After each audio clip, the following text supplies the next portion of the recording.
टाटा के प्रबंधन और हमें उत्तर दीजिए कि ललित दास कौन है। हम दो हमारे दो नहीं, तीसरा पैदा कीजिए, उसको निर्मल महत्व बनाइए, उसको हथियार से लेस कीजिए। वीडियो के बाप का जमीन है, सीओ के बाप का जमीन है क्या? लेकिन आपके बाप का दादा का ये जमीन है। ये 4000 साल से हम ये खेती बाड़ी कर। मैं लोकतंत्र के चौथे स्तंभ के माध्यम से मैं सवाल करूंगा टाटा मैनेजमेंट से कि ललित दास कौन है? Who is Lalit Das? What is his ability? उसकी योग्यता क्या है? कौन है ललित दास? उसकी योग्यता क्या है? कितना तक पढ़ा है कि आज सीएसआर को संभालेगा, आज IL6 में नौकरी करेगा? सारा चीज का गांव का उजड़ा, एक नहीं 18 गांव टाटा के उजड़ा है। और छत्तीसगढ़ का रघुवर दास जी का बेटा ललित दास यहाँ IL6 में नौकरी करेगा, सीएसआर को संभालेगा। हम सवाल करेंगे, पूछेंगे मैनेजमेंट से, छापिए इसको हेडलाइन में कि जयराम मातो टाटा प्रबंधन से सवाल करता है, जमशेदपुर की टाटा प्रबंधन से कि ललित दास कौन है, क्या है उसकी योग्यता? बाहर बात अच्छा मजाक बना के रखती है। कत्ल होगा हमारा, लहू बहेगा हमारा, हमारी लहू से स्वर्णरेखा की नदी लाल होगी, हमारी लहू से दामोदर की नदी लाल होगी और ललित दास माला माल होगा। हम सवाल भी करेंगे और बवाल भी करेंगे। इस बात को लिख लीजिए, आइए सामने टाटा के प्रबंधन और हमें उत्तर दीजिए कि ललित दास कौन है, क्या है उसकी योग्यता? पूर्व मुख्यमंत्री का बेटा होना योग्यता है या वर्तमान राज्यपाल का बेटा होना योग्यता है? क्या यह योग्यता कहा जाएगा? भारत एक संवैधानिक राष्ट्र है। क्या बाप के तोड़ने के बदले बेटे दरोगा बनेगा? बाप के दौड़ से बेटे दरोगा बनेगा? बाप एग्जाम पास करेगा, बेटा टीचर बनेगा? तो पूर्व मुख्यमंत्री रहे चाहे वर्तमान राज्यपाल रहे, ललित दास कौन है? हमको हिसाब किताब चाहिए। आज ना ये चुनावी भाषण देने आए हैं, न राजनीति की बात करने आए हैं। एक संदेश लेके आए हैं कि कोयलांचल और कोल्हान के लोगों, हम दो हमारे दो नहीं। बिल्कुल इस भ्रम में मत रहिए, हम दो हमारे दो नहीं, तीसरा पैदा कीजिए, उसको निर्मल महत्व बनाइए, उसको हथियार से लेस कीजिए। अरे कैसे लड़ेंगे आप इनसे? 20 लाख करोड़ की प्रॉपर्टी है इनकी। आप ऐसे लोगों से लड़ पाएंगे? आपका टीचर बेटा लड़ पाएगा? आपका वकील बेटा इनसे लड़ पाएगा? आपका डॉक्टर बेटा इनसे लड़ पाएगा? इसलिए आज कोल्हान और कोयलांचल, हम दो हमारे दो नहीं, तीसरा पैदा कीजिए, उसको निर्मल बनाइए और उन पैमानों से युद्ध के लिए तैयार कीजिए। आपको बचाने कोई नहीं आएगा। अरे आप किससे उम्मीद करते हैं? एसएसपी, आपको जानकारी होना चाहिए, एसएसपी टाटा का साथ देते हैं। हिंदू मुस्लिम का राइट होता है, 44 मुसलमानों की दुकान तोड़ी जाती है, उस समय धारा 144 होता है, लेकिन टाटा रातों रात रोड बनाता है, धारा 144 का कहीं जिक्र नहीं होता है। आपकी सुरक्षा कौन करेगा बताइए? कौन करेगा आपकी सुरक्षा? ये हम आप बताइए हमें, कौन करेगा आपकी सुरक्षा? आज ये डोबो का वीडियो किसी हो, कोई डोबो का सीओ है। पहले मैं कहना चाहूंगा, यहाँ बहुत सारे पुलिसकर्मी हैं जो ईमानदार हैं, उनको नमस्कार है।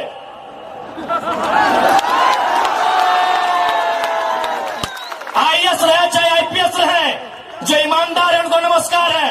अगर कंपनी में भी ईमानदार लोग हैं तो ईमानदार है, उनको नमस्कार है। लेकिन सुनने में आया है कि डोबो का सीओ 20,000 रुपया प्रति एकड़ अपने बाप का जमीन मोटेशन करवाने के नाम पे मांगता है। ऐसे सीओ को जो डोबो का सुनने में आया है, उसको तोहमोने में लेकर डुबा दीजिए। इस बात को हम चिन्ह ठोक के कहेंगे। उसका बाप का जमीन है क्या? 20,000 नहीं, 20 पैसा नहीं मिलेगा, 20 पैसा नहीं मिलेगा। वीडियो का बाप का जमीन है, सीओ का बाप का जमीन है क्या? लेकिन आपके बाप का दादा का ये जमीन है। ये 4000 साल से हम ये खेती बाड़ी करते हैं, ये हमारा प्रमाण है। अरे अब तो दुनिया के वैज्ञानिक मान रहे हैं कि सबसे पहला इंसान सिंहभूम से निकला था। आप गर्व कीजिए अपने इतिहास पर, आप गर्व कीजिए अपने इतिहास पर। ये हम नहीं कह रहे हैं, ये दुनिया की रिसर्च की टीम कह रही है कि जब दुनिया जल में था और जल से जो मिट्टी का कण पहले बाहर आया था और सिंहभूम का इलाका था, ये दुनिया की रिसर्च टीम कह रही है। यानी ये जमीन हमारी है, ये भूमि हमारी है, और आज यहां हम बेगाने बन के बैठे हैं। आज यहां हम दर बदर की ठोकरें खा रहे हैं। आज हमारे यहां कत्ल किया जा रहा है और एकदम साल दर साल किया जा रहा है। 77 में, 87 में, 97 में, 7 में एकदम कंटिन्यूली हमारा कत्ल किया जा रहा है।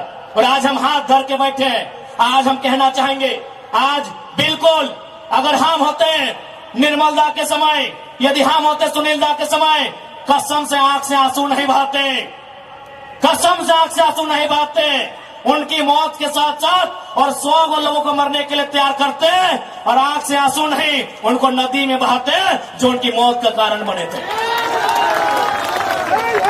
हमने आंख से आंसू बहाया, हमने अनाथों जैसा अनुभव किया कि हमारे लीडर चले गए। अब रोने का समय नहीं है, अब बिलखने का समय नहीं है, इंतकाम का समय है।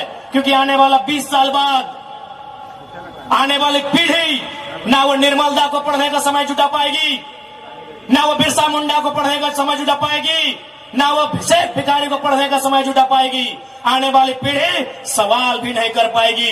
इसलिए आज आपको अपने हर एक घर से, हर एक परिवार से एक एक औलाद को, चाहे बेटा या बेटी रहे, एक एक औलाद को फौलाद बनाना होगा। ये आज मैं कोलान वासियों को कहना चाहूंगा।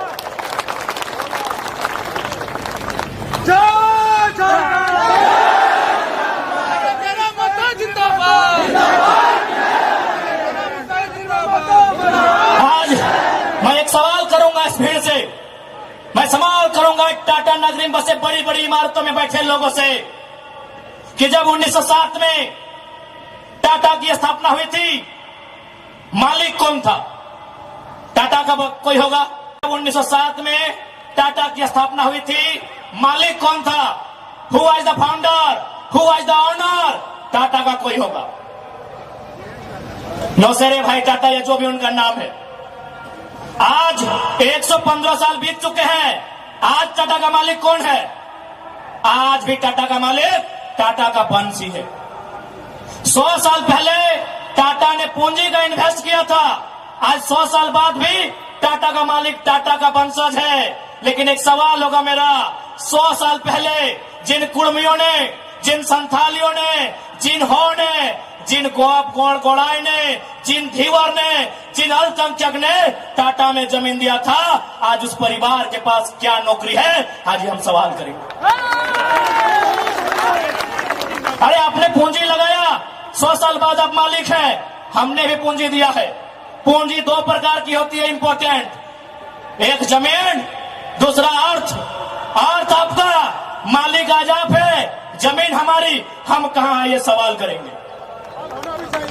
ये कैसा देश है जो कहते हैं गांधी का देश है, ये किसानों का देश है?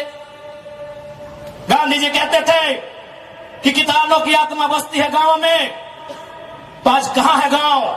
आज कहां है किसान? केवल पूंजीवादी का हावी, आज चारों तरफ केवल कैपिटलिज्म के लोगों का दबदबा। ठीक है, हम विकास के विरोधी नहीं है। अरे हमने इंसान भी दिया है और जमींदान भी दिया है। हमने इंसान के रूप में कभी बिरसा भगवान को दिया, कभी भागीरथ मांझी, कभी तिलका मांझी को दिया, तो कभी निर्मल महतो, तो कभी सुनील महतो जैसे शेर को हमने दिया। और जमीन की बात कीजिएगा तो जहां तक टाटा की नजर जाएगी वो जमीन सारी की सारी हमारी है। क्या नहीं दिया हमने विकास के नाम पे?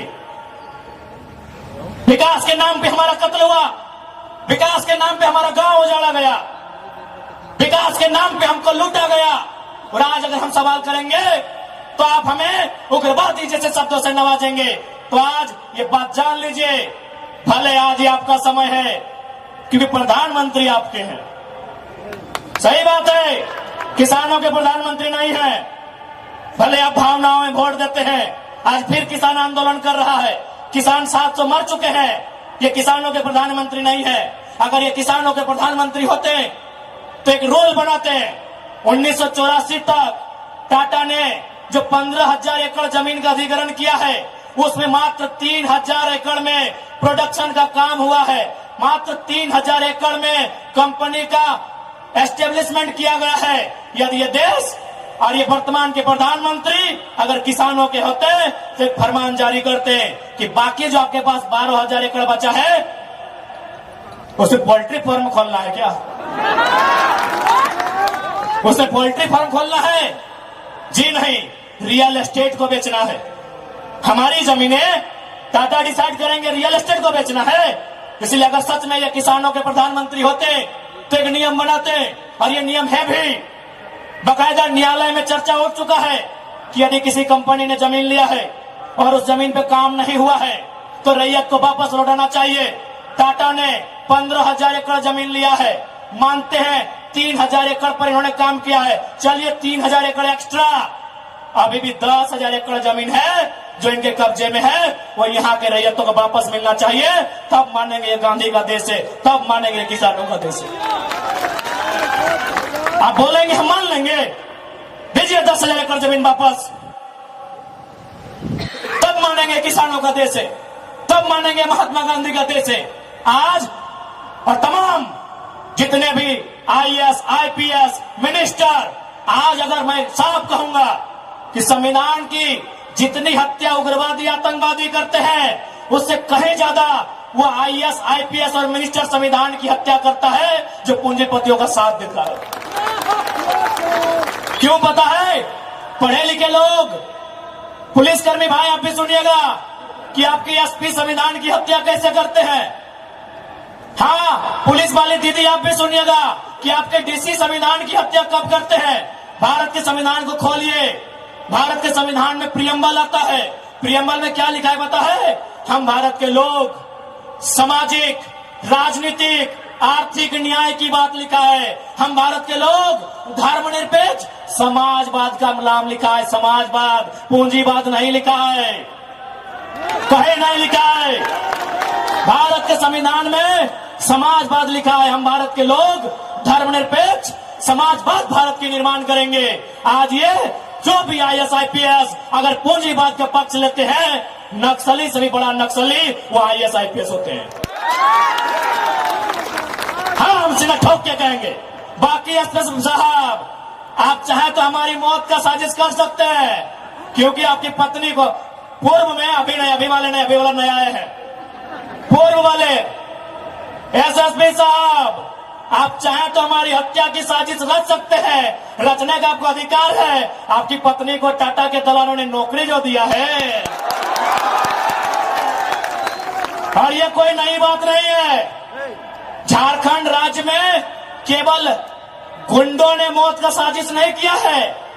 बगोदर के एक विधायक थे, नाम अगर आप नहीं जानते तो सुन लीजिए, कॉमरेड महेंद्र सिंह, उनकी हत्या में SP का हाथ था। सीना ठोक के कहते हैं आज भी गांव में लोग कहते हैं कि कॉमरेड महेंद्र सिंह की हत्या में उस समय जो भी थे, क्योंकि हम लोग उस समय अंडा थे, अंडा मेरा छोटा बच्चा थे, हमें आइडिया नहीं है, जो भी थे, जिस भी जिला के थे, झारखंड में 24 में से एक SP का हाथ था महेंद्र सिंह की हत्या में। तो ऐसे लोग जिनकी पत्नियों को, जिनके बच्चों को ये लोग नौकरी देंगे, वो हत्या करने से पीछे कैसे हटेंगे?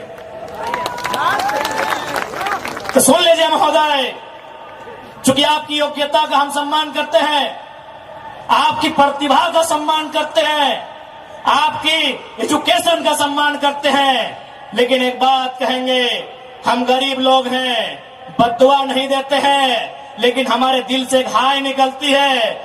उस हाय से याद रखिएगा, ये विधाता आपको कभी माफ नहीं करेगा। अरे भाई, अगर हिम्मत नहीं है तो काहे गर्व से बोलते हैं कि IAS, IPS बन के आए हैं? अगर Tata, Vedanta, Birla, BCCL, CCL, Ambani, Adani, Usha Martin, TISCO, Telco, अगर उनकी गलत नीतियों से आपको लड़ने का हिम्मत नहीं है तो काहे खुद को IAS, IPS की गिनती करवाते हैं? चपरासी बनिए, चपरासी बनिए। और हम ये भी मानते हैं कि आज आपके पास शक्तियां हैं। अरे बहुत अच्छा, क्या कीजिएगा, ऐसे भी तो हमारा कत्ल होता आया है, हम कत्ल होते होते हम मरते मरते परेशान हो चुके हैं। हमने बहुत कत्ल देखा है।